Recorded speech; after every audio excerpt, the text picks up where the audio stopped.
And welcome back to Hoodwink. Today's Hoodwink comes to us from Zalgo. I'm just saying with a flourish. I don't know how it's actually pronounced. I'm assuming it's Zalgo, which is like the big bad of the creepypasta universe. He's like the de facto Satan and beyond, basically. But I'm going to assume it's Zalgo. But I just said with Zalgo, hey, I be Zalgo, hey, uppa, Zalgo, Zalgo. Anyway. So that's the name of the person who submitted the request. And they asked for Ticci Toby from Creepypasta Lore versus Ghostrider. So let's start with Ghostrider first. I've had him on plenty of times. Ghostrider, the most popular and most well-known one is Johnny Blaze. There are other versions of Ghostrider, though, other wielders of the Spirit of Vengeance.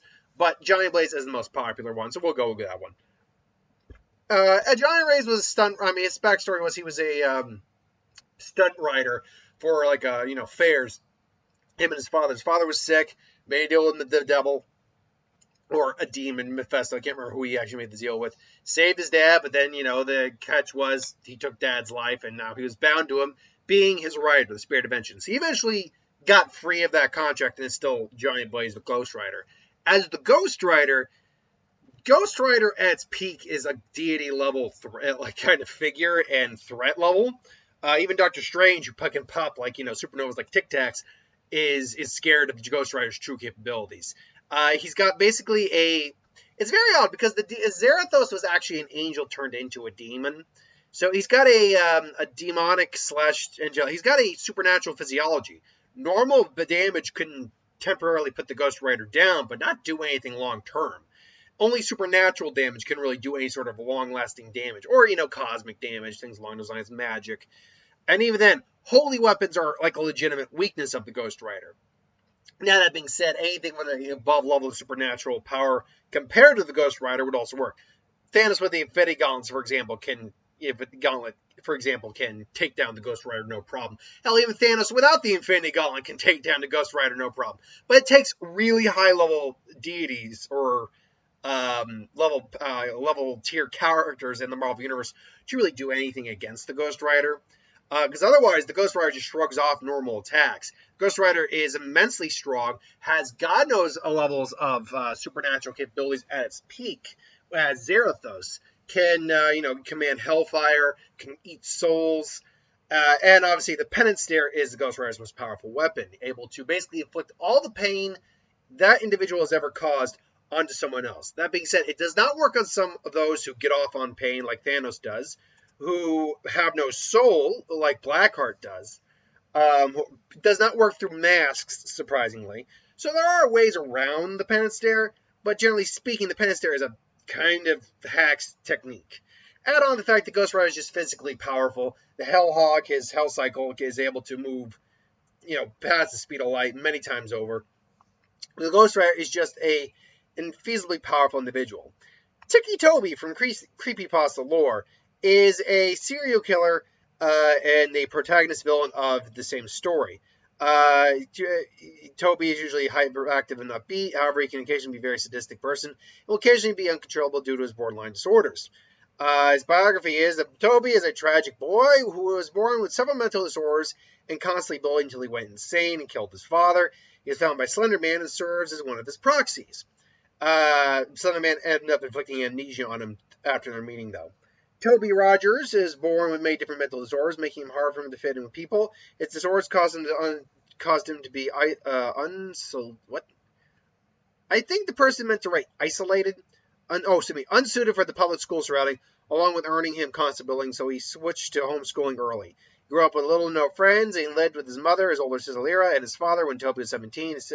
His sister and he were involved in a tragic car accident, resulting in the sister's death. Becoming Ticci Toby, after the sister's death, he grew more and more troubled. His symptoms were growing worse, barely eating or leaving his room, growing less and less social, losing more and more memory, taking stress out and chewing on the flesh of his hands and fingers. His father lost himself to drugs, ultimately killed him.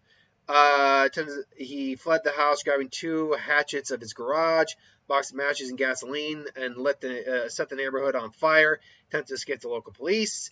Slender Man appeared and saved him. Before he blacked out, Toby woke up with no memory of his past life and soon became one of Slender Man's proxies. He has disorders including SIPA, which is basically congenital insensitivity to pain, and with acidosis. Basically, you can't feel pain. There was an episode of House MD that featured a patient who could not feel pain. Also means you can't cry.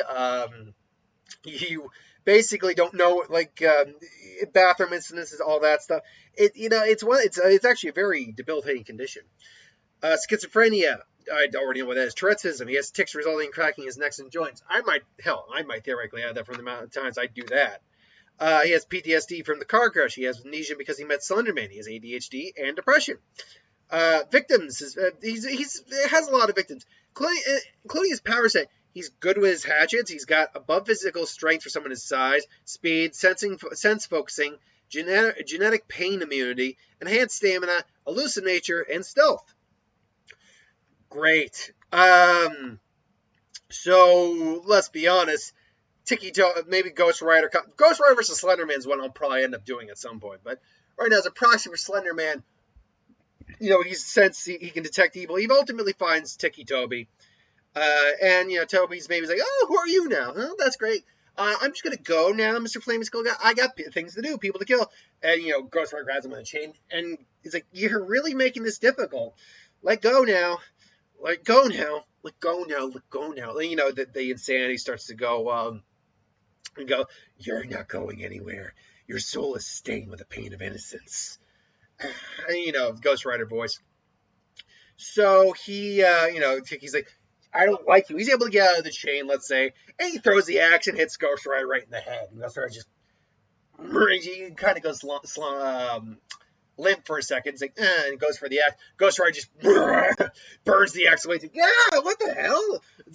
And, Ghostrider just gets up and just, here's the look. For all you people, for everyone out there who really is a fan of creepypasta stuff, I do apologize for this. Because I know there's a lot of people who give me creepypasta suggestions. I hate to tell you this, your universe is pretty though you have some heavy hitters like Slenderman and like Zalgo, your universe is pretty underpowered. I'm going to be honest. Especially if you're pitting him against Ghostrider, probably. If you were at least pitting him against someone who also doesn't really have any legit powers, like, say, a Punisher or a Batman, at least it would be a more fair matchup. But the problem here is that Ticci Toby got nothing that can hurt Ghostrider. Nothing. And Ghostrider, this is literally the kind of individual Ghostrider targets. So, and just the fact, despite the fact he's like, psychotic and all that stuff, doesn't mean he still doesn't have a soul, and doesn't mean that he'd be immune to the pen stare. The only other way to be immune to the pen stare is to have everything, if it's for Ghostrider to try, because Ghostrider tried this on Hulk during the World War Hulk storyline. And what he did is he looked at Ghostrider, looked at Hulk, did the pen stare, and he just suddenly went like, nah, he's justified, and he just cycled off. Yeah. Unfortunately, no, Ticci Toby really isn't that justified. I mean, yeah, he got abused and all that, but he seems to take enjoyment out of what he does. So, really, you can't justify it that much. Ultimately, though, this would just end with him burning Ticci Toby with hellfire, just flat out eating his soul, or just inflicting the penance thereon. Now, to be fair, he does have these goggles on him, so maybe that could cause a bit of a problem in terms of using the penance there, and I'm just moving my arm around. I got my first vaccine today, so I'm just making sure to move my arm around. It's actually not bad at all, really. Honestly, my arm's just sore from work, so that just doesn't help. Yeah, I mean, but Ghostrider would probably quickly burn that stuff off, or just, beat the living hell out of him, beat the tar out of him. Even if he could stealth around Ghostrider to some degree, Ghostrider's just like, he's got nothing to hurt Ghostrider, actually. Axemanship doesn't matter. Ghostrider can't be hurt by that stuff. Unless it were a holy axe of God. Knives, whatever he's got on him, it doesn't really matter, unfortunately. He has no real actual abilities to speak of. So, at least from the information I can find. So, ultimately, I gotta go with Ghostrider. Sorry for you Ticci Toby creepypasta fans. But look, maybe I just don't know enough about the character. I admit that I am going off of the main wiki here. Find the information for it. I'm not going out of my way to be like, okay, I gotta I gotta go watch creepypasta, all that, to find everything about this. Just because A, I don't have the time for that, and B, I'll be honest, creepypasta's never been my thing. I'm aware of creepypasta. I've looked up creepypasta stuff. Creepypasta's not my thing. SCP Foundation, that's my jam right there. Like an X-Files kind of Men in Black thing. That's my Warehouse 13 kind of style. That's my jam right there. But creepypasta, never really cared that much about it, to be frank. Sorry if you're one of those people who's a big fan of it. I'm nothing against it. You love it, good for you. Anyway, I digress. That's my thoughts. Ghostrider takes the win. What's your thoughts, though? Let me know in the comments below. Hit the bell if you want to be notified. Thanks for watching, though. Hope you enjoyed. Like, comment, share, subscribe. As always, you want us to review something, put in the comments below. Let us know. We'll do a review of it at some point. Thanks for watching, and I'll see you folks later.